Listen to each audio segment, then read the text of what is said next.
The movie A Beautiful Mind with Russell Crowe tells us the story of a mathematician and economist, John Nash, who, as part of his PhD work in the 50s, created something really disruptive to economics, which is a theory which shows that if players work non-cooperatively in a game or process, trying to maximize their own profit, they actually end up in a result which is suboptimal, called a Nash equilibrium, in which they're not as well off as if they had cooperated. And this is a game that all of us today are playing.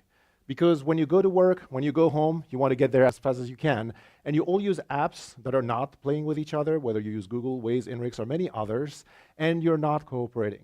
And so, of course, why should you? If you think about this, there is no reason why you should spend more time in this rather than being at home or being at work and being productive. And so the story that we're going to tell today is the story of how in 10 years we got where we are. 10 years ago, if you were hitting the road to go to work, you had two ways to get traffic information. You could log to 511.org or listen to Joe McConnell on KQED right before Michael's show. And within 2 years, a project called Mobile Millennium that was launched at the University of California at Berkeley created what you see on the right here, which is essentially traffic for all of you, everywhere, all the time, for free. Except what people didn't think at the time, and of course now everybody has this on their phone, on their apps, what people didn't think at that time is that this is what enables you to play a Nash game. When cities partnered with these companies initially, they thought they were doing something really nice. And in fact, there was no way to know that if more and more people were using the apps, things would get worse. But if you've seen more traffic in your neighborhood recently, you're not alone. This is what's happening every day in California and in the rest of the US. In fact, this has become so bad that residents have themselves identify the cause for their problems, specific companies or specific services. In fact, some residents have even started to resist by shaming people holding signs, don't go through my neighborhood, by posting fake detour signs, so that people would avoid, by paying senior citizens to hold a phone in their hand, walking along the street pretending they are car stuck in traffic, so that the algorithms and the machine learning would learn to avoid their neighborhoods. This is the beginning of the resistance. And it got worse because actually the cities started to get involved, building more street bumps, more stop signs, more turn restrictions to make their own traffic worse. Because how else could you maintain external people from coming to your neighborhood if you make your own life worse? This is the reality of city planning today. And in fact, we see the first lawsuits coming in some places in the world to try to fix this problem. This is an epidemic. This is a disease. It's spreading. These points on the maps show you an example of where we've seen this in the popular media in the last couple of weeks in California. If this is hitting the popular media, that means it's everywhere. If you've seen it, you're not alone. And so how can we fix the disease if we don't understand it? And that's the work we do at the University of California at Berkeley. I'm going to show you a movie which shows the impact of information on traffic. In this movie that you see here, you will see on the top part what happens if a certain percentage of the people have the information, and on the bottom if they don't. There is an accident, it blocks lanes. We see this every day in California on many freeways. That creates congestion. If you have the information, of course, you're going to leave the freeway.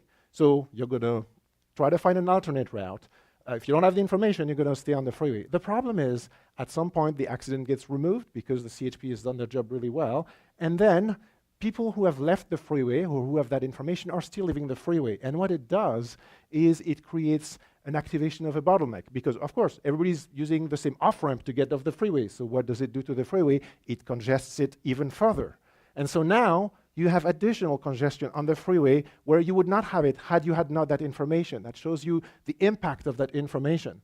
The situation then gets much worse because hundreds of people, just like you, want to go on the side streets to use a shortcut, except these were never designed to handle the traffic. So now, in addition to congesting the freeway, you've also congested the side streets, the intersections. They can't handle it.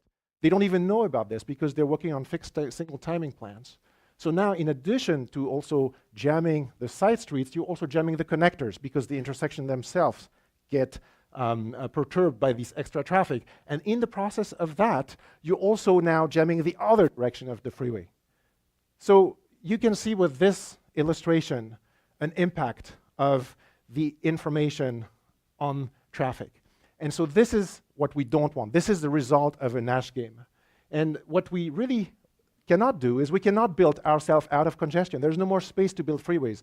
So the only way that we're not going to end up all in a Nash game is if we have to learn to play collaboratively. And what that means is all of us being spread on different routes by the apps, if the apps are able to collaborate and if the apps are able to take this into account.